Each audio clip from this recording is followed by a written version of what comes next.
আমরা যারা রাজনীতি করি, আমরা যারা আওয়ামী লীগকে খেলাইলাম, আমাদের দায়িত্ব এবং আমাদের অবস্থানটা কি?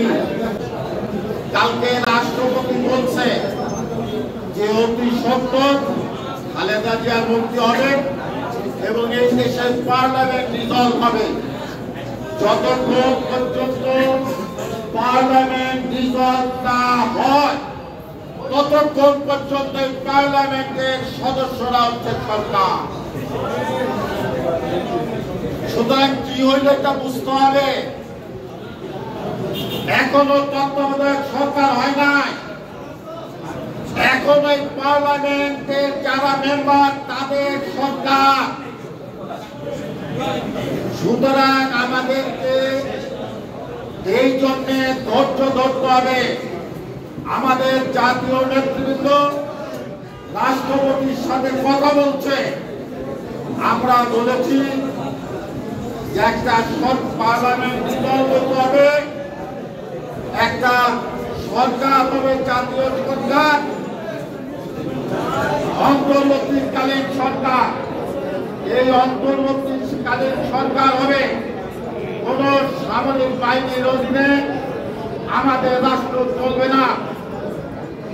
আর আপনাদেরকে জন্য বুঝতে হবে, সেই কারণে আমাদের তারেক সাহেব ভারপ্রাপ্ত চেয়ারম্যান, আমাদের নেতৃবৃন্দ এবং আমাদের কাছে খবর আসছে যে আমাদের এখনো আমাদের বিজয় মিছিল না, আমাদেরকে দাবির মিছিল করতে হবে। কি দাবি? যে আমরা একটি নিরপেক্ষ সরকার চাই। আমাদের এই নিরপেক্ষ সরকার হলে, অন্তর্বর্তীকালীন সরকার হলে আমরা আইনগতভাবে আমরা বৈধ হব। ইতিমধ্যে এখনো আমাদের নিয়ন্ত্রণে বাংলাদেশে আমাদের প্রশাসন, কিন্তু তার অর্থ আইনগতভাবে এখনো আমরা সরকার না। সুতরাং আমাদেরকে সরকার আমাদের আন্দোলনে শেখ হাসিনা পাঠিয়ে গেছে, এখন পার্লামেন্ট রিজলভ হতে হবে এবং একটি অন্তর্বর্তীকালীন সরকার হলে আমাদের আন্দোলন প্রথম স্তরে সফল হবে। থানা ভাঙছে, অন্যান্য বাড়িঘর লুট করছে, অফিস আদালত তারা ভাঙচুর করছে।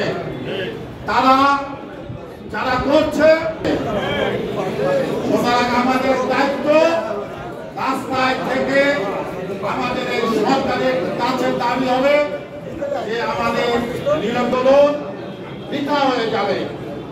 এই আন্দোলনকে বৃথা করার জন্য ষড়যন্ত্র চলছে।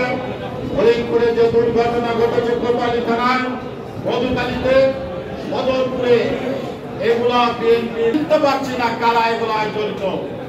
আপনাদেরকে এর জন্য সজাগ থাকতে হবে।